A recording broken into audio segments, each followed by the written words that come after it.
आप देख रहे हैं न्यूज बीट पारस जहांजेब के साथ।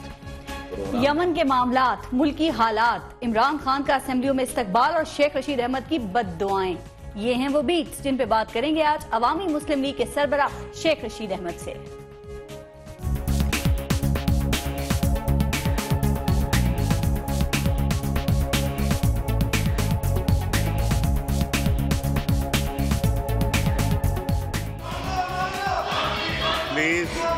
Please order in the house. थोड़ी सी एथिक्स होनी चाहिए, थोड़ी सी शर्म होनी चाहिए, थोड़ी सी हया होनी चाहिए।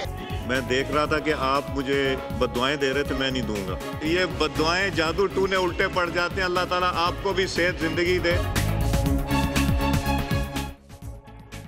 कहा जा रहा है कि हालात और वाकयात की रफ्तार तेज हो गई है। हमारे इर्द गिर्द चीजें, ख्यालात और बयानात तेजी से बदल रहे हैं। कौमी असेंबली से नाराज, तलाक देने पर तैयार इमरान खान रुजू करके एक बार फिर असेंबली के फ्लोर पर मौजूद हैं। कहते हैं कि हमारी मर्जी और मंशा का जुडिशल कमीशन बन गया, इसलिए हम भी आ गए। लेकिन पता नहीं कप्तान की ये कामयाबी हुकूमती शेखी खोरों को नजर क्यों नहीं आ रही। वो कहते हैं कि जुडिशल कमीशन आज भी वही है जो 13 अगस्त को था। अब सवाल ये है कि अगर जुडिशल कमीशन आज भी वही है जो 13 अगस्त को बनना था, तो तहरीक इंसाफ के लिए क्या बना, या वो खुद बन गई। वैसे तहरीक इंसाफ के पुराने दोस्त मखदूम जावेद हाशमी के मुताबिक तहरीक इंसाफ किसी के हाथों इस्तेमाल हो रही है, लेकिन ये नहीं बताया कि किसके। उनका कहना है कि NA 246 के जिमनी इलेक्शन में MQM पहले, जमात इस्लामी दूसरे और तहरीक इंसाफ तीसरे नंबर पर रहेगी। लगता है कि मखदूम जावेद हाशमी तहरीक इंसाफ के लिए नबील गबोल बन गए हैं और दोनों मिलकर अपनी अपनी साबका जमातों पर बिजलियां गिरा रहे हैं। लेकिन क्या इन बिजलियों की चमक में कुछ असर भी है या ये बेअसर हैं? इस बारे में और साथ साथ जुडिशल कमीशन के मुस्तकबिल, तहरीक इंसाफ की उम्मीदों, सियासी चालों और मुलाकातों के बारे में बात करने के लिए एक ब्रेक के बाद हमारे साथ मौजूद होंगे अवामी मुस्लिम लीग के सरबरा शेख रशीद अहमद। एक ब्रेक लेते हैं, देखते रहिएगा न्यूज बीट।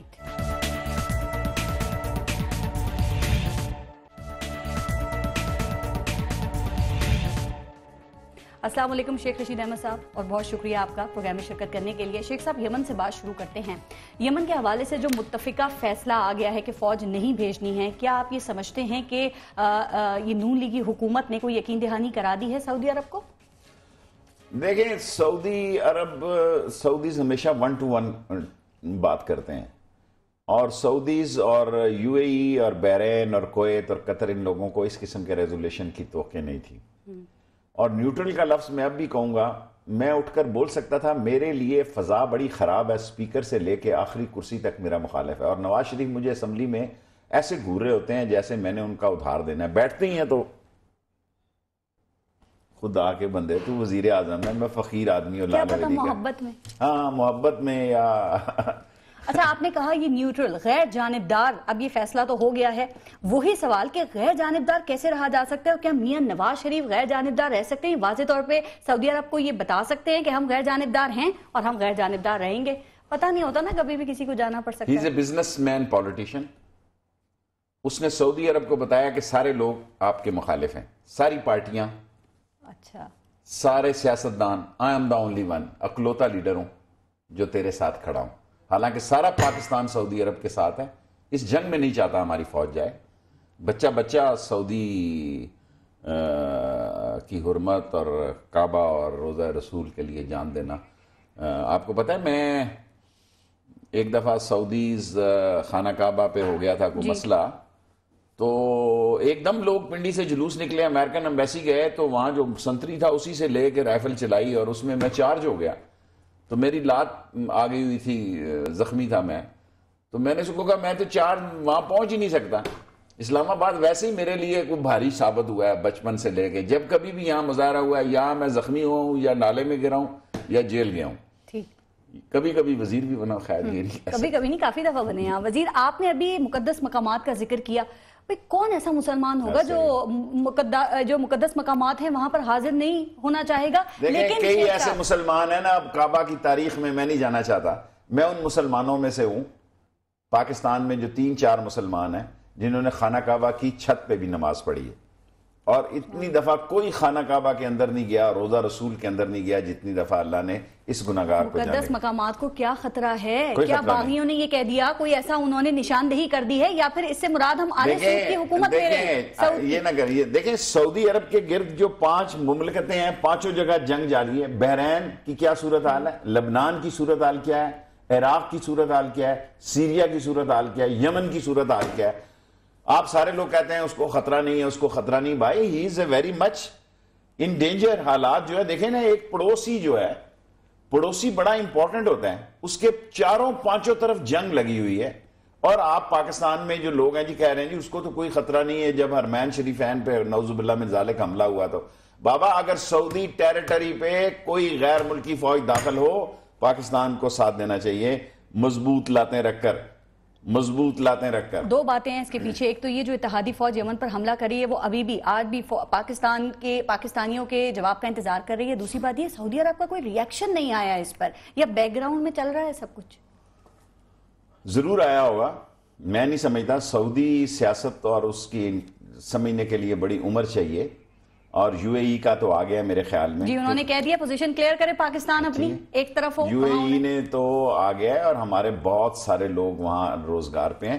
छोटी यूनिट्स में जो हैं इन इलाकों में, वो यमनी सोल्जर्स ज्यादा हैं, ऑफिसर्स अरबी सऊदी अरब ज्यादा है जी। तो सेकेंडली फोर्स दुनिया में इस्लामी फोर्स सिर्फ फौज पाकिस्तानी है, बाकी सब बातें हैं। और इतनी जबरदस्त हालात हैं कि हमारा जो रिटायर फौजी भी है वो भी बहरैन शहरैन इधर उधर जो चले जाता है, उसके लिए एक जॉब फैसिलिटी। आज आप कहीं और तरफ जा रही हैं, मैं सियासी प्रोग्राम नहीं, चलें उसी पे आते। ये भी जरूरी था ना, ज़रा मुश्तरका सेशन बुलाया गया इसके लिए। ये हालात पर आ जाते हैं। ये जो हैं हौसी बागी जो है, आप ये देखें इनकी ट्रेनिंग्स कहाँ हुई हैं। ये जिबूटी, अभी अमेरिका ने अपने ड्रोन शिफ्ट किए हैं फ्रॉम अदन से या यहीं से यमन के किसी शहर से जिबूटी में। तो ज़ाहिर है अमेरिकन को पता था ये क्या हो रहा है। अमेरिकन दुनिया में जो काम करने जा रहा है, जो सूरत हाल देख रहा है, देखें पाकिस्तान के सिर्फ 3 दोस्त हैं। मैं इस लाइन से इसको खत्म करूंगा, टर्की, सऊदी अरब और चीन। मैं चौथा किसी को दोस्त नहीं मानता, मैं ऐसे ही हैं, बाकी सब इनकी जेब में। अब हमें कोशिश करनी चाहिए कि चीन के सरबराह आ रहे हैं, चीन और रूस को इस ग्रुप के साथ ऑन बोर्ड करें, क्योंकि अमेरिका के साथ इंडिया नथी हो गया। आज हिंदुस्तान कोई गांधी वाला या जवाहरलाल नेहरू वाला हिंदुस्तान नहीं है। आज हिंदुस्तान अमेरिका की जेब की घड़ी और हाथ की छड़ी है। ये सुरन सिंह और इससे ठीक है मोदी के बाद इंडिया, और अगर इसके साथ देखें, अगर पाकिस्तान के साथ Iran as a strategic partner आता है, good enough, we love that. वो हमारा हमसाया, हमारा भाई मुल्क है। बिल्कुल ठीक। बट द फैक्ट इज कि पाकिस्तान के 3 हकीकी मुल्क दोस्त हैं, चीन, तुर्की और सऊदी अरब। बाकी सब ऐसे ही हैं जैसे नजरिया जरूरत। बैनुल अक़वामी के बाद जरा आप मुल्की हालात पर आ जाते हैं। ये जो जुडिशल कमीशन बना है, जो 16 अप्रैल से अपना काम शुरू कर रहा है, क्या आप इसे पाकिस्तान तहरीक इंसाफ की कामयाबी कहेंगे, समझते हैं? मैं ये समझता हूँ ये जुडिशल कमीशन पाकिस्तान की सियासत में भूचाल ला सकता है। इससे भी बड़ी खबर दे सकता हूँ, नया इलेक्शन करवा सकता है। 45 दिनों में ये क्या करेगा जुडिशल कमीशन? जो करने वाले होते हैं ना, वो 5 मिनट में कार्रवाई डाल देते हैं। 45 दिन तो बहुत दिन होते हैं, 45 दिन तो बहुत दिन होते हैं। करने वाले हैं इस कमीशन में? है जी, करने वाले हैं आपने? Yes they are. अगर लोगों ने हकीकी तौर पर इस जुडिशल कमीशन में, अगर चौधरी इफ्तिखार इसमें एक्सपोज हो गया, अगर इसमें लेफ्टिनेंट जनरल नदीम DGMI का बयान जो था वो एक्सपोज हो गया, अगर इसमें और कई सहाफी काबिल एहतराम इसमें वो आ गए, और अगर इमरान खान ने अपना केस लड़ लिया, तो नवाज शरीफ की हुकूमत खत्म हो सकती है। फरीक बनने की काफी लोगों ने दरखास्त दे दी है। पहले तो खान साहब को उनसे निमटना पड़ेगा। साबिक चीफ जस्टिस इफ्तिखार चौधरी ने खत लिख दिया सुप्रीम कोर्ट को इस जुडिशल कमीशन के खिलाफ। फिर वो जफर अली शाह और पाकिस्तान बार काउंसिल ने दरखास्त दे दी है। नजम सेठी ने फरीक बनने की दरखास्त दे दी है। तो कहीं ऐसा तो नहीं कि काम शुरू करने से पहले ही मुतनाज़ा हो जाएगी? मुझे ये नहीं पता, काम शुरू हो गया हुआ है। जो ये समझते हैं कि नवाज शरीफ को, जो ये कहते थे कि जी वो तो खतरे से बाहर निकल चुका है, वो, इसमें कोई शक नहीं कि मैं नवाज शरीफ की मुकद्दर की लकीरें नहीं बदल सकता, लेकिन मैं नवाज शरीफ को बादलों में बिजली की गरज, चमक और कड़क में घिरा हुआ पा रहा हूं आज भी। और धरने से ये लोग गए हैं। मैं तो आज भी समझता हूं कि भाई कॉमन आदमी को गर्मी आ रही है। अगर मैं आपको अनोथ कहूं कि सुबह से हम, जब प्रोग्राम होता है कि लाल हवेली से मैसेज चलता है जी, वो भी जरूरी होता है कि एक फोन से 1000 लोगों को चला जाए। बताएं कितना टाइम लगता है। 4 बजे तक लाल हवेली में बिजली नहीं आई। ये आपसे भी दुश्मनी है इनकी वापडा वालों की कि पारस का प्रोग्राम हो, बिजली न चलाओ लाल हवेली। ठीक, चलें हम आपकी दुश्मनी की लपेट में आ जाते हैं ना। ठीक शेख साहब, लेकिन कहीं ऐसा तो नहीं, क्योंकि एक बात और हो रही है कि कप्तान को दिखाने के लिए हुकूमत ने जुडिशल कमीशन बना दिया है, लेकिन अपने ही लोगों से मुख्तलिफ फोरम से फिर इसको चैलेंज भी करवा रहे हैं। हो सकता है ऐसा? नहीं हो सकता। देखें, इसमें बड़े बड़े पाकिस्तान के चोटी के लायर आएंगे, रोज आपको खबर मिलेगी। 45 दिन तक आपके लिए, देखें मैं 4 दफा वजीर इत्तलात भी रहा हूं, 24 घंटे टीवी चलाना कोई आसान काम नहीं है। अल्लाह की तरफ से हर रोज आपको, वो एक थी कैरल थी एनबीसी की प्रेसिडेंट, यहां पे मुझे कहती थी mister Sheikh, mister Ahmed, you know कि पाकिस्तान से रोज खबर आ जाती है, इसलिए हमें इतनी मेहनत की जरूरत नहीं पड़ती। हमारा जो पाकिस्तान डेस्क है, इश्यूज की कमी नहीं है, इश्यूज की कमी नहीं है। So judicial commission is one of the top important issue of this country. ठीक है, और इससे कुछ भी हो सकता है। उम्मीदें हैं बहुत आप लोगों को, पाकिस्तान तहरीक इंसाफ को, शेख रशीद अहमद को। लेकिन शेख साहब, जुडिशल कमीशन बन गया और कौमी असेंबली में पाकिस्तान तहरीक इंसाफ बाइज्जत तरीके से आ भी गई। ये जो आने का इनका असेंबलियों में फैसला है, अब कप्तान के दोस्त की हैसियत से नहीं, एक सीनियर सियासतदान शेख रशीद अहमद की नजर में ये कैसा फैसला है इनका वापस असेंबलियों में? देखिए, इस असेंबली में ये जो लोग आए, मोस्टली पंजाब में से जो शफकत और ये बाकी जो 1-2 लोग हैं, मैं तो उनका था नहीं, उनकी पार्टी का मेंबर नहीं हूं। सो ये फर्स्ट टाइम आए हुए लोग हैं। ये बहुत दिन बाहर बैठे हुए थे, इनका आने को दिल भी कर रहा था। और जहां तक मैं कप्तान को जानता हूं, कप्तान ज़हनी तौर पर असेंबली में आने के लिए तैयार नहीं था।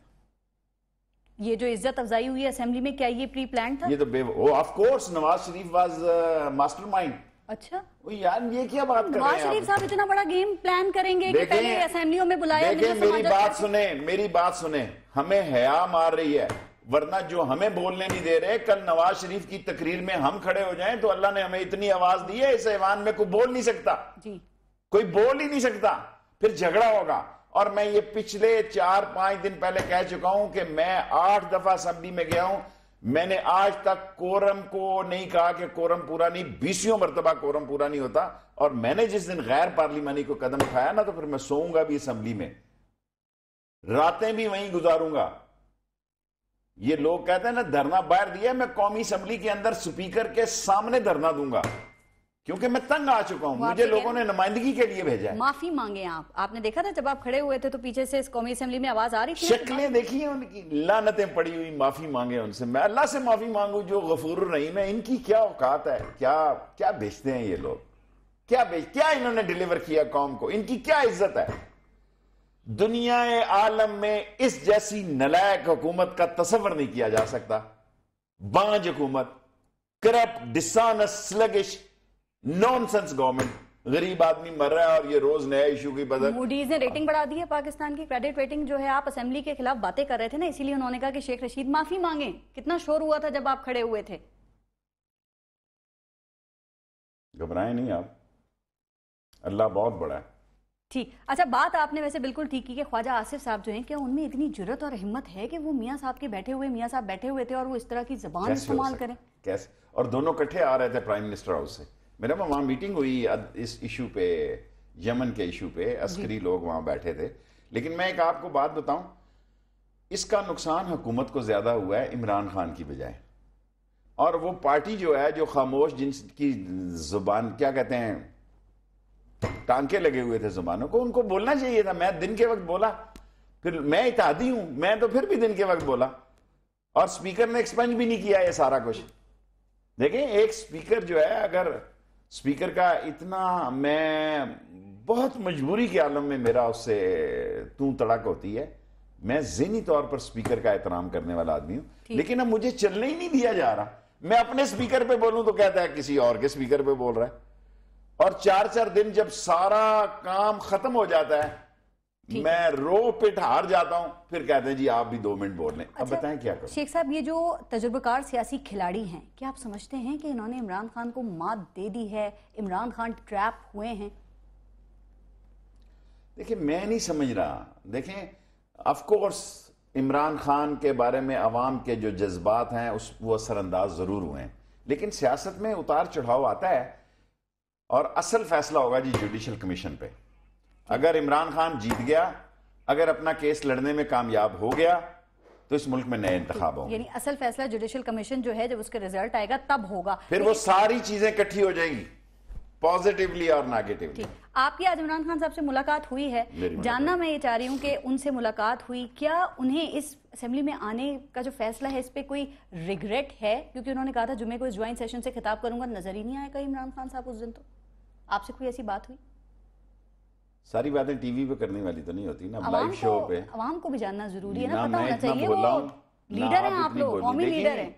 देखें इमरान खान के साथ जो कुछ हुआ असेंबली के अंदर वो बहुत ही गैर मुनासिब हुआ, और अब उसका जवाब अगर इमरान खान ने देना है तो ख्वाजा आसफ को नहीं देना, नवाज शरीफ को देना है। माइंड इट, मेरे साथ जो कुछ हो रहा है मैंने जवाब नवाज शरीफ को देना है। मैं नीचे मालशियों शालशियों से नहीं जवाब दे सकता। I always want to fight with number one. I always be friendly with number one. I always select number one. ठीक है, दोस्ती और दुश्मनी के लिए मैं नंबर 1 को सिलेक्ट करता हूं। जवाब कहां देंगे? असेंबली में आपको बोलने नहीं दिया जाता तो कहां जवाब देंगे? जवाब तो चाहिए ना, देना तो है। आपको मैं इतनी बड़ी खबर दूंगा कि आप सारे सर पकड़ के बैठ जाएंगे। हम सर पकड़ना चाहते हैं, आप खबर दे दें। अच्छा बस देंगे ना, आने दो। अच्छा वो भी किसी टाइम पर देंगे खबर। Time is the most important factor in politics. नहीं ये तो है। अच्छा शेख साहब, एक बात पाकिस्तान तहरीक इंसाफ के हवाले से ही आपने देखा है, मेरा टाइम इस पे आप उसकी जो है नुमाइंदा उससे पूछे, अवामी मुस्लिम लीग आप की बात इमरान खान आपके दोस्त हैं, आप उन पे बात करते हैं, आप पाकिस्तान तहरीक इंसाफ पे नहीं करेंगे? क्या दोनों अलग अलग हैं? आप साबित कर दें दोनों अलग अलग हैं, हम बात ही नहीं देखिए करेंगे। मेरी दोस्ती इमरान खान से तहरीक इंसाफ की पॉलिसियों में मैं नहीं बैठता। एक आध बात पूछ लूं, सिर्फ ये है कि देखें, उसके बाद नहीं पूछेंगे। बिल्कुल ठीक है, दरखास्त उन्होंने दे दी है। पाकिस्तान तहरीक इंसाफ कहती है 7 माह के हमारे जो वाजिबात हैं वो दे दिए जाएं। ये 7 माह में मुख्तलिफ फोरम्स पे कहते रहे हमने इस्तीफा दे दिया, कौन से वाजिबात मांग रहे हैं? और क्या ये IDP से लेट मी से उन्होंने इस्तीफा दे दिया था।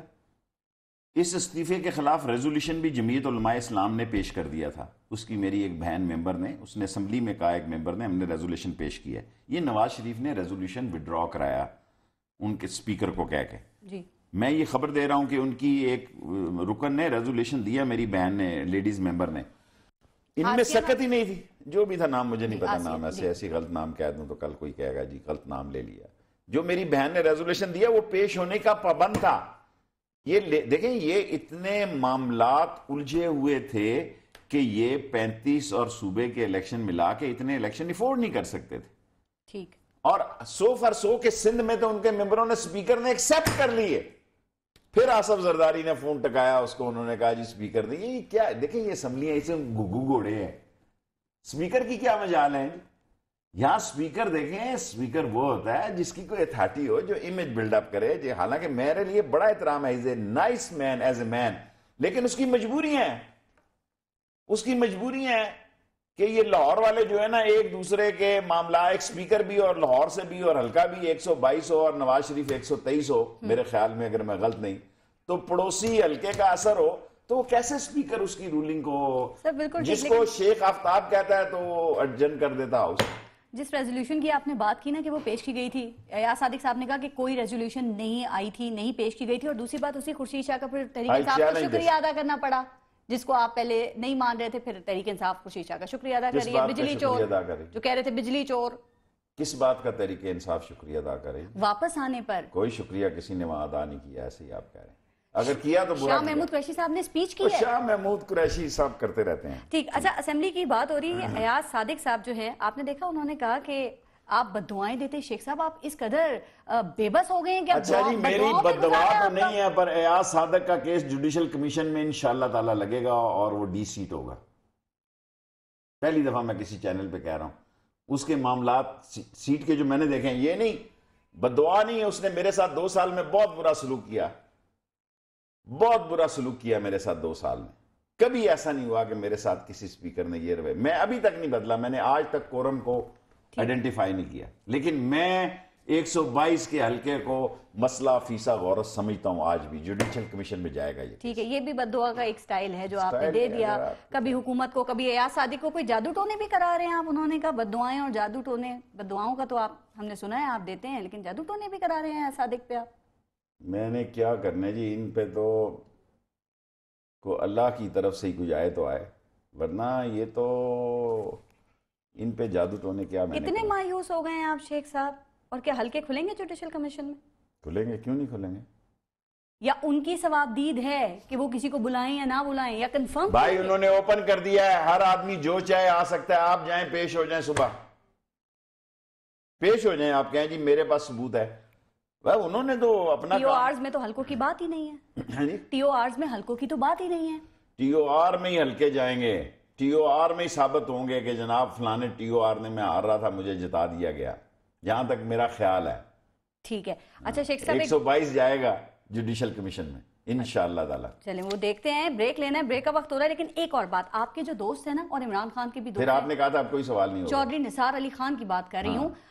खबरें आ रही हैं कुछ फिर कशीदा ताल्लुकात हो गए हैं मियां साहब के साथ, उनके कुछ बैकफुट पे नजर आ रहे हैं, कुछ इतलात हैं इस किस्म की इतलात मेरे तो पास। दें उनको, इतलात दें जो आपको हैं, बताएं क्या क्या क्यों कशीदा ताल्लुकात हैं मियां साहब के साथ चौधरी निसार देखिए के? मैंने ये तो नहीं पूछा क्यों तल्लुकात है, मैं चेहरा शनास आदमी हूँ, मैं दिन सारा एक ही काम करता हूँ, लोगों के चेहरे पढ़ता हूँ। अगर मैं नवाज शरीफ का चेहरा पढ़ सकता हूँ ना, तो चौधरी निसार का भी पढ़ सकता हूँ। आप कितनी दफा इस पेशन गोई कर चुके रेजोल्यूशन हैं? में देखें मेरी पेशन गोइयां लेट हो रही हैं, मेरे हिसाब से तो चौधरी निसार को पिछले साल इस्तीफा दे देना चाहिए था। यही बात कर रही हूँ। ठीक है, जो कुछ चौधरी निसार के साथ हुई है, एतजाज अहसन ने की है, वो भी प्लानिंग के साथ हुई है। वरना चौधरी निसार को क्या, एतजाज को क्या लगे पटवारियों के नामों से और यानी पर्सनल अटैक करने के। उस दिन चौधरी निसार को इस्तीफा दे देना चाहिए था। वो भी मियां साहब ने कराई थी या नहीं कराई थी? नून लीग को आप बड़े करीब से जो जानते हमारे हैं। यहाँ जो बदमाश होते हैं ना शहरों में, जो बड़े बदमाश होते हैं ना, जो उठता आदमी हो ना, जिससे खतरा हो कि कल ये भी मेरे साथ शेर ना मुझसे हिस्सा ना मांगे, उसको पकड़ दे, बस बस बस बस, दूसरे को कहते हैं टका दे दो। तो खतरा ये हाल नवाज शरीफ ने किया निसार के साथ। अच्छा, तो नवाज शरीफ साहब, जाहिर है पीपल्स पार्टी तो नहीं कराएगी, फिर वही जिसको खतरा जो महसूस करेगा देखिए वही कराएगा। पीपल्स पार्टी भी मजबूरी है। क्या आप समझते हैं रब्बानी को और एतजाज हसन को, आसफ जरदारी रब्बानी को रजा पसंद करते हैं? नो वे। जी, जब मैंने बिल्लो रानी कहा कि माजरत कर ली है, क्योंकि मैंने कहा नहीं यार बच्चा है, और मैंने कल माजरत की, सारी दुनिया ने कहा कि यार शेख रशीद ने जिंदगी में पहली दफा माजरत की है। मैं तो ये देखता नहीं, जो मॉडर्न माशरा है, कहते हैं सबसे ज्यादा शोर इस पे पड़ा जी कि शेख रशीद ने और बिल्लो। बाबा मैंने इसलिए किया, बच्चे हैं। खुद अब आसफ जरदारी कह रहा है कि 3 साल तक उसको मैच्योर होने में लगेंगे। वो कह रहे हैं सियासी तौर पे ना पुख्ता, पहले वो पुख्ता था, मैच्योर नहीं है अभी। ठीक है, मीठा मीठा हाफ, कौड़ा कौड़ा थू। क्या पता देर में चला हो इस हवाले से उनको। मैं अब इस पे नहीं बात करना चाहता। मैंने आपको कह दिया कि मैं अब ये जुमला और ये नाम, और मुझसे उस एंकर ने कल पूछा वो इल्जाम, मैंने कहा इल्जाम गलत नहीं था, पर अब मैंने कहना नहीं। ब्रेक ले लेती हूँ, लेकिन बाकी मामला पे जरूर आपसे बात करेंगे। ब्रेक के बाद देखते रहिएगा न्यूज़ बीट।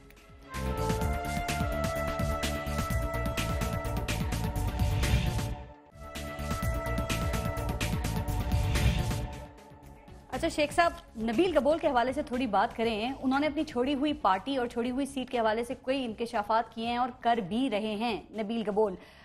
वो कहते हैं जो मुझे मैंडेट मिला ना, वो वोट्स मिले, वो ठप्पे की बुनियाद थी। क्या आप भी यही समझते हैं? एमकेएम के हवाले से भी कोई बात नहीं करेंगे? देखिए मैंने तो ना लिए, मेरी जिंदगी की ख्वाहिश है, मैं 8 दफा मुंतखब हुआ हूँ, एक दफा आ रहा हूँ कि एक दफा मैं भी 1 लाख वोट लूँ।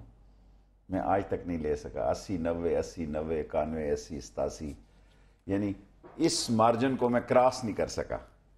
सो ये नबील गबोल का मसला है। अब देखें उसने पार्टी ज्वाइन करनी है, तहरीक इंसाफ में आता है या पीपल्स पार्टी में आता है। मेरी तो ख्वाहिश होगी कि आ जाए तहरीक इंसाफ में। आज मैंने इमरान खान को भी कहा कि टेक हिम इन पार्टी। ठीक, लेकिन नबील गबोल ने जो बात की, आपने कहा मैं नहीं मानता, लेकिन क्या आप वो सारे जान का मामा मैं ही हूँ, सबके जवाब मैंने देने हैं। सारे सब पे आपकी राय जरूरी है ना, आप तो सब पे बात करते हैं। क्या आप समझते हैं कि एमकेएम पे तो बात करेंगे ना, क्या उनका जो मैंडेट है वो ठप्पे की बुनियाद पर है? चूंकि खान साहब भी कहते हैं ना खौफ की बुनियाद पर है। देखें एमकेएम की 246 की सीट जीत और हार की सीट नहीं है। एक तो अमन से हो जाए, एक ये फैसला करेगी इसका पोलिंग परसेंटेज। एक रेशो जो होती है कि जो जिमनी इलेक्शन होती है उसकी रेशो देख के होती है वो, ठीक, कि अब एमकेएम कितनी वोट लेती है और इस्माइल कितनी लेता है पीटीआई, और इमरान इस्माइल और जमात इस्लामी कितनी लेती है। और अगर 1-2 दिन तक जमात इस्लामी और पीटीआई का कोई पैचअप हो जाता है, ठीक है। अच्छा, अगर पैचअप होता है, पहले तो बयान से लग रहा है कि नहीं होगा, कोई विड्रॉ नहीं करेगा। देखिए सियासत में हर चीज मुमकिन है। हाँ, ये बात भी होता है। अगर तो आपके ख्याल में मुश्तरका कैंडिडेट दोनों में से किसका आना चाहिए, जमात इस्लामी या पीटीआई? मेरा ये हक नहीं है, मैं लोगों के वोटों को गैर मुतासर नहीं कर। देखिए मैं इत्तेहादी हूँ इमरान खान का, ठीक है, लेकिन मैं एमक्यूएम के जलसे के खिलाफ जलसे में नहीं जा रहा। आज भी मैंने खान साहब को कहा मैं नहीं जा रहा। ठीक है। मैं समझता हूं कि जो एमक्यूएम का टारगेट किलर है, उजरती कातिल है, उसको फांसी पे चढ़ा दो, बट ये ना किसी को दीवार के साथ मत लगाओ। यहां मेरे इख्तिलाफात हैं सारी कौम के साथ। जो डर्टी क्राउड है उसको किल किया जाए, और जो खान साहब का जलसा है उसमें मैं नहीं जा रहा। ठीक है। और मैं ये समझता हूं जो पार्टी भी जीते, अल्लाह के और नबी के सदके में कोई किलिंग ना हो, कोई तीसरी पार्टी भी किलिंग करवा सकती है। हो सकता है, बिल्कुल राइट जी। कराची एक बड़ा कॉम्प्लिकेटेड शहर है। पुल के उस तरफ और कराची है, पुल के इस तरफ और कराची है। अगर कोई तीसरी पार्टी वहां को हादसा करा देती है तो एक बहुत बड़ी। बहरहाल अब जो जलसा है वो 19 के बजाय 20 को कर दिया तहरीक इंसाफ ने, लेकिन जावेद हाशमी साहब कह रही है पाकिस्तान तहरीक इंसाफ इस्तेमाल हो रही है किसी के हाथों में, और ये होती रही है। ऐसा लगता है आपको? देखें, मैं पाकिस्तान की सियासत में जावेद हाशमी साहब भी ज़ियाउल हक के हाथों इस्तेमाल हुए हैं। ठीक है, मेरे घर से ही सूट पहन के गए, मेरा ही सूट पहन के गए, पूरा मैंने तैयार मेकअप करके गया जैसे आपको अभी तैयार किया इन्होंने। अच्छा, ठीक है, पूरा तैयार होके लाल हवेली से गए, बाद में पीसी से टाइम। देखें, पाकिस्तान जब अब जावेद हाशमी साहब क्योंकि तहरीक इंसाफ को छोड़ चुके हैं, उसके प्रेसिडेंट रहे हैं, मैं ये समझता हूं कि नंबर 1 उनका तहरीक इंसाफ में जाना ही गलती थी, नंबर 2 उनका छोड़ना वहां से गलती थी। ठीक है। और फिर उसके बाद उनका जो फैसला करना है, मुझे हक नहीं पड़ता कि उन्होंने कहां जाना है। ठीक है, मैं भी इकलौती सीट के साथ इमरान खान के साथ हूं। मैंने सोच समझ के इताअत किया। मैं जानता हूं कि वहां क्राउड जो है उसकी अप्रोच किस किस्म की है, लेकिन क्योंकि मेरे तल्लुकात इमरान खान के साथ हैं, I am happy, I am satisfied. चलें आगे बढ़ेंगे, लेकिन आपने कहा जावेद हाशमी मेरे घर से तैयार होके गए थे, आजकल कहां से तैयार हो रहे हैं? मुझे नहीं पता। मैं देखें, जावेद हाशमी एक वर्कर है, सारी तहरीक इंसाफ जो मर्जी के है वो उसके जो मसाइल हैं वो उसके अपने इत्तेफाक नहीं है वैसे, पार्टी छोड़ के नबील गबोल भी बोल रहे हैं, इंकशाफात कर रहे हैं, जावेद हाशमी साहब भी रोज एक्चुअली पाकिस्तान की सियासत में अच्छे वर्करों के लिए कोई इज्जत नहीं है। जो कितना भी अच्छा वर्कर क्यों ना हो, पार्टी लीडर नालायक लोगों को पसंद करते हैं। ये दोनों अच्छे वर्कर हैं या मौका परस्त? दोनों अच्छे वर्कर हैं। मौका परस्त नहीं है? नहीं, मौका परस्त भी होंगे, मैं ये नहीं कह सकता। देखें, मौका परस्त होना इंसान की फितरत है।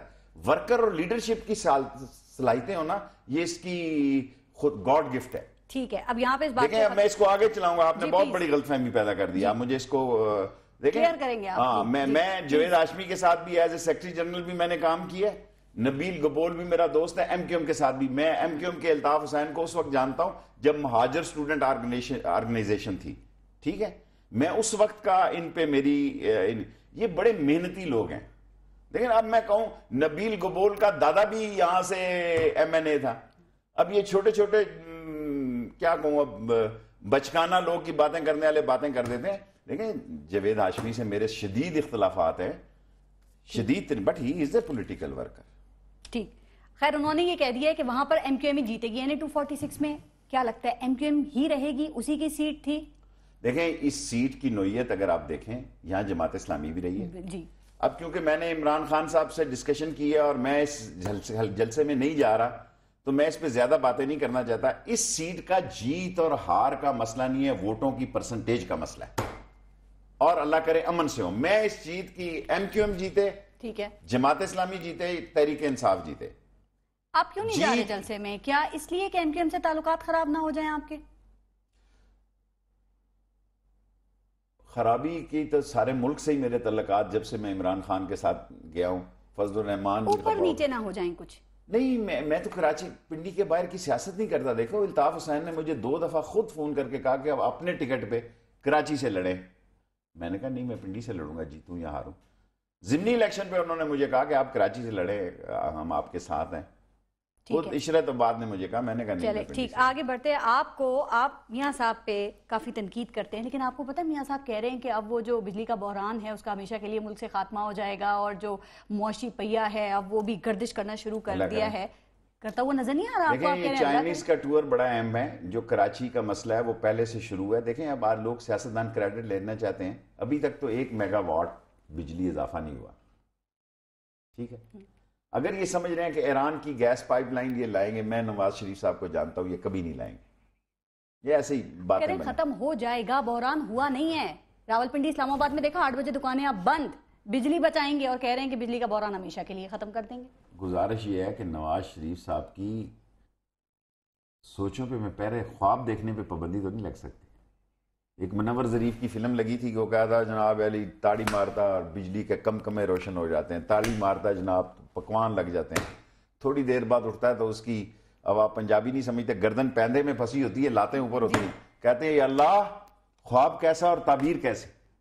देखिए ना, अब ख्वाब देखने में तो कोई पाबंदी नहीं। और आप कहते हैं वो बड़े बड़े ख्वाब देखते हैं, और इसमें बड़ी बात नहीं है, अगर आपको बड़े काम करने हैं तो बड़े ख्वाब देखना, अल्लाह करे काम भी करें। देखिए ना, दूसरी दफा नहीं तीसरी दफा आए, काम क्या किए मुझे बताएं। एक मोटरवे जिसके पैसे मुशर्रफ ने दिए और 2 दफा डिसमिस हुए, खुदा करे तीसरी दफा LNG आ रही है। मोटरवे अभी मेट्रो पे आते हैं, लेकिन LNG आ रही है। मुझे पता है जिस तरह की LNG किस देर पे आई। देखें शेख रशीद जीता है, शेख रशीद जो है, देखें मैं अकेला ही लड़ा हूं सारे पाकिस्तान में गरीब की आवाज पे, और ये मेट्रो में आज भी कह रहा हूं नाकाम होगी। ठीक, लेकिन मेट्रो पे आने से पहले एग्रीमेंट जो हुआ है LNG का, आपने बहुत बात की है, मेरे शो में आपने काफी बात की है, लेकिन वो एग्रीमेंट और टैरिफ खुफिया रखा गया है। कुछ इतलात हैं कि ये खुफिया क्यों रखा गया है? ये सारे लोग इन केसेस में जेलों में जाएंगे वक्त आने पे। और वो वक्त कब आएगा? बहुत करीब आ सकता है। आपने कहा था कि मैं कोर्ट में जाऊंगा LNG के एग्रीमेंट को लेके, मैं शाहिद खाकान अब्बासी को लेके कोर्ट में जाऊंगा। ठीक है, अब LNG आ रही है, आप चुप बैठे हुए हैं, कोई डील तो नहीं बन गई आपकी। खौफनाक, देखें लोगों के पास वकील भी बड़े महंगे हैं। मैंने बाबर अवान को फोन किया था उस दिन, पहले भी मैंने आपसे अर्ज की, ये सियासी लायर जो हैं, बड़े चोटी के लायर, बड़े एक्सपेंसिव हैं, मेहरबानी करें मुफ्त लड़ें तो तभी हो सकता है। तो मेरी दोस्ती तो उसी से है ज़्यादा। शेख अकरम साहब से थी, वो आजकल बेचारे उनकी सेहत का मुझे मालूम नहीं, दिखाई नहीं दे रहे। मैं आपको ये कह रहा हूँ ये सारे केसेस चार्जशीट होंगे, और जितने लोग आज बचे हुए हैं ना नैब से, जिनका आप जिक्र कर रही थी कि उनका शुक्रिया अदा किया, ये सब नैब ज़दा सियासतदान इकट्ठे हुए हैं।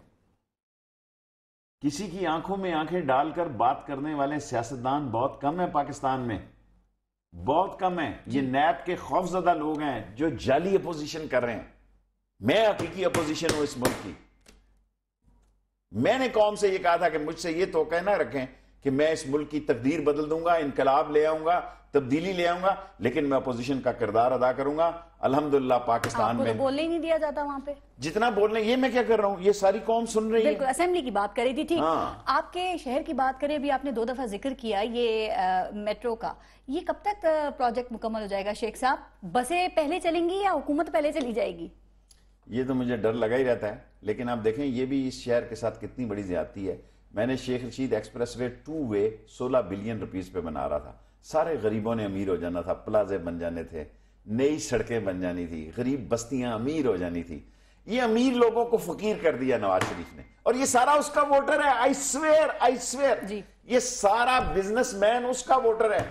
मैंने तो डेंटर, पेंटर, वेल्डर, मैकेनिक, मोची, दर्जी, धोबी, नाई, कबूतरबाज, बटेरेबाज, मुर्गी लड़ाने वाले, उन लोगों को सबके कन्वेंशन बुलाए हैं। ये सारा दुकानदार तो नवाज शरीफ के साथ था, कहते थे आपका एहतराम करते हैं, आप हमारे शहर की शान है। पर अब जाके लेके मुझे बताएं, इस मेट्रो के सामने जितनी दुकानें और मार्केटें हैं, और ये 100 अरब रुपए का प्रोजेक्ट बन गया, जो कह रहे थे 50 अरब रुपए का। और मैं पहले कब तक हो जाएगा मुकम्मल, कब तक हो जाएगा, कोई आइडिया है आपको? देखिए, या अभी ऐसे ही लोगों को परेशानियां भुगतनी है इसके हवाले से? देखें, मुझे 2-3 महीने तक तो कोई ऐसी 2 महीने तक थी, मेरा रास्ता रोज का, अभी मैंने गुजरना है उधर से। लेकिन मैंने जिस तरह नवाज शरीफ की हुकूमत, और एक और बात बहुत अच्छी आपने याद कराई है, पंजाब हुकूमत ने केस निकाला। आज हमारी लाल हवेली में लोगों की जो जुमा हफ्ता इतवार ज्यादा रश होती है, कि किराएदार को थाने में बुला के मुकदमा करते हैं कि किराएदार को आपने लिस्ट नहीं किया, उसको उसी वक्त मुकदमे में हथकड़ी लगती है। 10,000 रुपया मालक मकान दे और 10,000 रुपया किराएदार दे, फिर वो हथकड़ी खुलती है, वरना जेल में। दहशतगर्दी है, क्या करें? दहशतगर्दी, ये खुद बड़ी दहशतगर्दी है। 10-10 साल से लोग किराए, देखिए हमारे पुराने महलों में कोई नया किराएदार, ये किराएदार आ सकते हैं दूर दराज, शकरेआल, तरनोल, बाराकऊ, मेरा पिंडी के मुजाफात में आ सकते हैं किराएदार। हमारे यहाँ तो किराएदार जो घुस जाए, मरने से पहले अगली नस्ल भी नहीं निकलती, फिर सारा महल्ला उसके साथ खड़ा होता है, देखो बच्चे जवान हो गए, नहीं बच्चियों की रुखसती हुई है। सो उनको 20-20 हजार रुपया थानों में मुकदमे हो रहे हैं। सबसे बड़ी बदमाशी पंजाब, शहबाज शरीफ साहब को मैं यहाँ से दरखास्त करना चाहता हूँ, रहम करो, तो 2,000 रुपया कर दो, 1,000 रुपया कर दो। लोगों के पास नहीं है 20,000 रुपया, मरने की फीस भी 20,000 रुपया, और मकान के किराए के खतकड़ी खुलाने की भी फीस 20,000। टाइम कम रह गया, अभी हुकूमत के जाने की बात हुई। खान साहब हर दफा कहते हैं 2015 जो है वो इलेक्शन ईयर, और आपने कहा कि इमरान खान की सियासी फतह इसी में है कि 2015 में इलेक्शन हो। ये सियासी फतह होती हुई नजर आ रही है आपको? देखिए, अगर तो 2015 में इमरान खान इलेक्शन कराने में कामयाब हो जाता है, उसके साथ बड़ा क्राउड होगा, बड़े कैंडिडेटों का जुमा बाजार होगा, हर आदमी कहेगा इधर ही जाऊं। ठीक है, वो भी आना चाहेंगे जो दिल से नहीं आ रहे होंगे। अगर 2015 में इलेक्शन नहीं होते तो फिर इस मुल्क में कुछ लेकिन एक और बात भी है ना, सियासी माहिरीन ये कह रहे हैं कि इस वक्त जो मुल्क के हालात हैं वो इस गवर्नमेंट के हक में हैं। मुआशी सूरत हाल बेहतर हो रही है, सिविल मिलिट्री ताल्लुकात बेहतरीन, ऑपोजिशन भी एज फ्रेंडली ऑपोजिशन नहीं है। क्योंकि अपोजिशन फ्रेंडली अपोजिशन है, कोई शक नहीं। पहले दिन से हुकूमत चलाने देखिए, जब अवाम धरने पे थी, अवाम गो नवाज गो पे थी, ये सारी अपोजिशन स्टे नवाज स्टे पे थी। नवाज को स्टे ऑर्डर इन्होंने दिया हुआ था, पीपल्स पार्टी से लेके, और आसिफ जरदारी साहब इस खौफ से डरे हुए हैं कि नवाज शरीफ के साथ मेरी भी बारी लगेगी। और एमक्यूएम की इस वक्त जो सूरत हाल बन रही है, उसके बाद क्या होना चाहिए, नहीं, दुबई से बंदा आएगा, विटनेस देगा, फिर इनकी बारी शुरू हो जाएगी। ठीक, बहुत शुक्रिया शेख रशीद अहमद साहब, टाइम खत्म हो गया प्रोग्राम का, शिरकत की आपने शो में। कहा जाता है कि बड़े रहनुमा अपनी गलतियों का एतराफ़ करने में ताख़ीर नहीं करते। अगर ये पैमाना है तो क्या हमारे यहाँ कोई बड़े रहनुमा हैं? सोचिएगा। अपना अपने मुल्क का ख्याल रखिए। पारस जहां को इजाज़त दीजिए। अल्लाह ने के मान।